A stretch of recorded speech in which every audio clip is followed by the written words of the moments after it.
Hi, உங்கள் ride with mini. இன்றைக்கி வீடியோவில் மாசி கருவாடு எந்த மீன்லேருந்து ரெடி பண்ணுறாங்க, அதே மாதிரி இந்த மாசி கருவாடு சாப்பிட்றதுனால நமக்கு என்னென்ன பெனிஃபிட்ஸ், அதாவது மருத்துவ பயன்கள் கிடைக்கும், இந்த மாசி கருவாடை ப்ரிப்பேர் பண்ணி மாதக்கணக்கில் அப்படியே தொக்கா எப்படி ப்ரிப்பேர் பண்ணி வச்சுக்கிறது கெட்டு போகாமல் அப்படிங்கிறத பற்றி தான் இந்த வீடியோவில் பார்க்க போகிறோம்.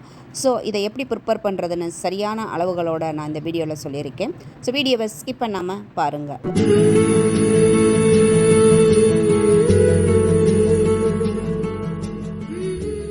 நம்ம வீடியோவில் பார்த்துக்கிட்டு இருக்கிறது கருவாடுங்க. என்னடா கட்டையை காமிச்சிட்டு கருவாடு அப்படின்ட்டு பார்க்குறீங்களா? ஆமாங்க, மாசி கருவாடு. இதை பார்க்குறதுக்கு அப்படியே மரக்கட்டை மாதிரி இருக்கும். அது சாதா மரக்கட்டை மாதிரி இல்லைங்க, இந்த வைரம் பாஞ்ச மரம் அப்படின்னு சொல்லுவாங்கள்ல, அதுலேருந்து எடுத்த கட்டை மாதிரி இருக்கும். ஸோ அந்த கருவாடு தான் இது. பார்த்திங்க அப்படின்னா ரொம்பவே அதிகமாக மருத்துவ குணம் வாய்ந்தது. அதுலேயும் குறிப்பாக ஆண்களுக்கு ரொம்ப ரொம்ப நல்லது அப்படின்னு சொல்கிறாங்க. இது இன்னும் என்னென்னத்துக்கு யூஸ் ஆகுது அப்படின்னு பார்த்தோம் அப்படின்னா, இது நம்மளுடைய மூளைக்கு, இதயத்துக்கு, அப்புறம் நுரையீரல், கல்லீரல், கணையம், சிறுநீரகம், எலும்பு, தசை, நரம்பு அப்படின்னு சொல்லிட்டு எல்லாத்தையுமே அதாவது நம்ம உடலில் உள்ள எல்லாத்தையுமே பலப்படுத்தக்கூடியதாக இருக்குங்க. ஸோ அந்த அளவுக்கு இது அதிக மருத்துவ குணம் கொண்டது. இந்த கருவாடை நாம் லைட்டாக தீயில் சுட்டு எடுத்துக்கிறலாம். இது ஏற்கனவே மற்ற கருவாடை மாதிரி இந்த மாசி கருவாடை உப்பில் விட்டு காய வைக்க மாட்டாங்க.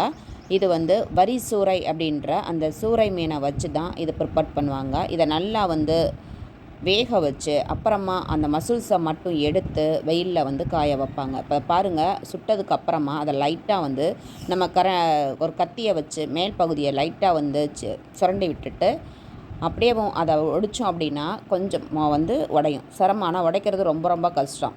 அதை பாருங்கள், உங்களுக்கு காமிக்கிறேன். அது அப்படியே அந்த வைரம் பாஞ்ச மரக்கட்டை மாதிரியே பார்க்குறதுக்கு இருக்கும். அந்த அளவுக்கு அதோட கலரும் ஃப்ளேவரும் இருக்குது. அதோட ஃப்ளேவர் பார்த்திங்கன்னா மற்ற கருவாடு மாதிரி கவுச்சி அடிக்காது. அப்படியே ஒரு கமகமான ஒரு நல்ல ஃப்ளேவராக இருக்கும். இது ஒடிக்கவே முடியாது. நாங்களாம் சின்ன பிள்ளையாக இருக்கும்பொழுது எங்கள் வீட்டில் உரலில் போட்டு இடிப்பாங்க. இது நம்ம இப்போ அதாவது ஹீட் பண்ணதுனால, அடுப்பில் வச்சு சூடு பண்ணதுனால கொஞ்சம் உடைக்க முடியுது. அதை அப்படியே மிக்ஸி ஜாரில் போட்டு நான் இந்த மாதிரி குறப்பாக எடுத்துக்கிறேன்.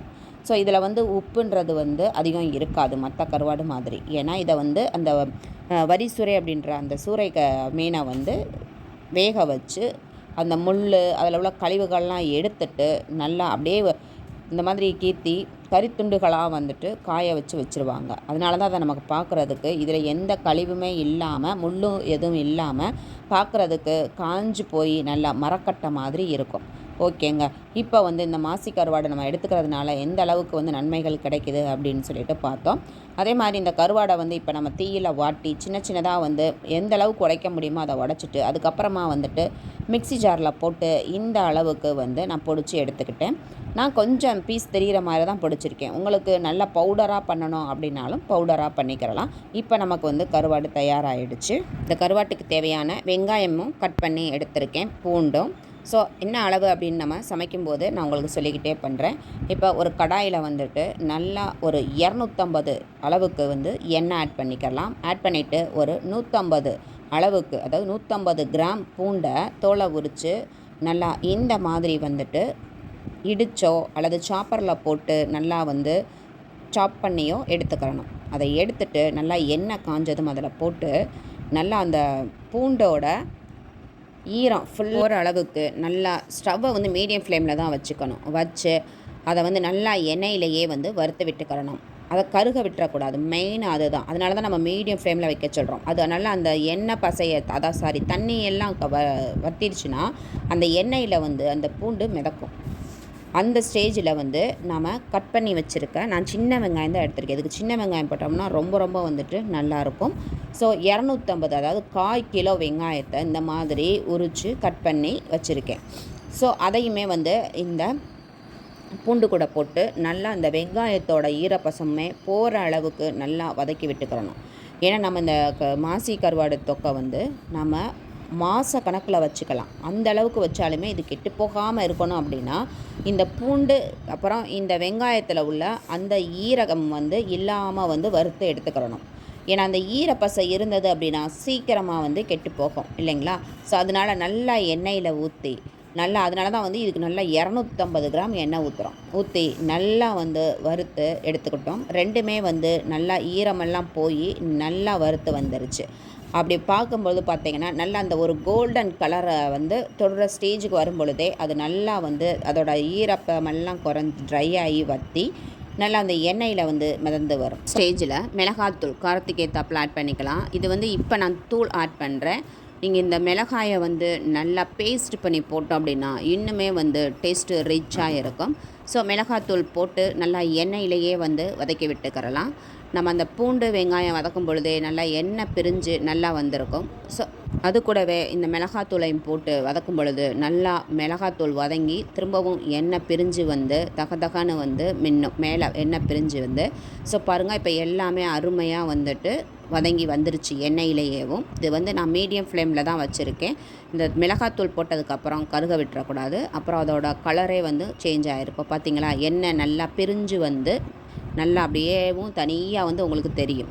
இந்த அளவுக்கு வந்து வதக்கி விட்டுக்கிறணும். அப்போ தான் இது வந்து அதோட ஈர கன்சிஸ்டன்சி எல்லாமே வந்துட்டு ட்ரை ஆகி நல்லா வந்து வதங்கி வந்ததுன்னு தெரிஞ்சுக்கலாம். அப்போ தான் இது வந்து கெட்டு போகாமலும் இருக்கும். ஸோ இந்த ஸ்டேஜில் நாம் பொடிச்சு வச்சுருக்க அந்த மாசி கருவாடை வந்து ஆட் பண்ணிக்கிறலாம்.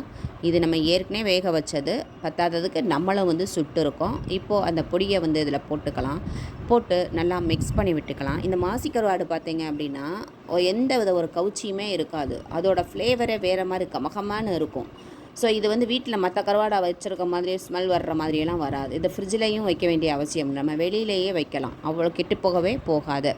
ஸோ அப்போ பாருங்கள், அதையும் போட்டு நல்லா வந்து ஒரு 2 நிமிஷத்துக்கு மீடியம் ஃப்ளேமில் வச்சு கிளறி கொடுத்துட்டு இதுக்கு தேவையான அளவு உப்பு ஆட் பண்ணிக்கலாம். செக் பண்ணிவிட்டு ஆட் பண்ணிக்கோங்க. சம்டைம்ஸ் இதில் வந்துட்டு கொஞ்சம் உப்பு இருக்கும் இல்லைங்களா, அதனால் செக் பண்ணிவிட்டு ஆட் பண்ணிக்கலாம். இப்போ கருவாடு போட்டு உப்பு எல்லாம் போட்டு மிக்ஸ் பண்ணி விட்டதுக்கப்புறமா பாருங்கள், கொஞ்சம் நேரத்துலையே திரும்பவும் எண்ணெய் பிரிஞ்சு வர ஆரம்பிச்சிடும்.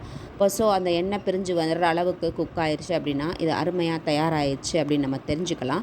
இதை அப்படியே நம்ம எடுத்து ஒரு ஈரம் இல்லாத கண்ணாடி பாட்டில் ஸ்டோர் பண்ணி வச்சோம் அப்படின்னா மாதக்கணக்கில் கெட்டு போகவே போகாது.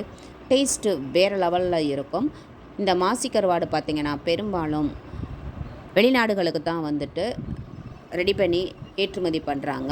இது என்னுடைய பூர்வீகம் அப்படின்னு பார்த்தோம் அப்படின்னா இது வந்து இலங்கையில் தான் வந்து ப்ரிப்பேர் பண்ணுறதா சொல்கிறாங்க. ஸோ இப்போ கருவாடு தயாராகிடுச்சு. அந்த கருவாட்டில் நம்ம கொஞ்சம் எடுத்து அப்படியே சூடான சாதத்தில் போட்டு பிணைஞ்சு சாப்பிடணும்னு வச்சுக்கோங்களேன், அடிச்சுக்க முடியாது, சொர்க்கங்க. அது சாப்பிட்றம்போது தான் அந்த சாப்பிட்றவங்களுக்கு தான் அந்த டேஸ்ட்டு வந்து அதை ரசிக்க முடியும். நம்ம வார்த்தைகளால் வந்து சொல்ல முடியாது, அந்த அளவுக்கு டேஸ்ட்டு ரிச்சாக இருக்கும். ஒன்று கவனிச்சிங்களாங்க, எந்த மீன்லேருந்து நம்ம கருவாடு தயாரிக்கிறோமோ அந்த மீனை சொல்லித்தான் கருவாடுன்னு சொல்லுவோம். இப்போ வந்து வஞ்சர மீன் கருவாடு, வாழை மீன் கருவாடுன்னு. ஆனால் இதை பாருங்கள், சுறா மீன்லேருந்து ரெடி பண்ணோம். ஆனால் சுறா கருவாடுன்னு சொல்லாமல் மாசி கருவாடு சொல்கிறோம். ஸோ அது ஏன் அப்படின்னு உங்களுக்கு ரீசன் தெரிஞ்சால் எனக்கு கமெண்ட் பண்ணுங்கள். வீடியோ பிடிச்சிருந்தால் லைக் பண்ணுங்கள். Thank you.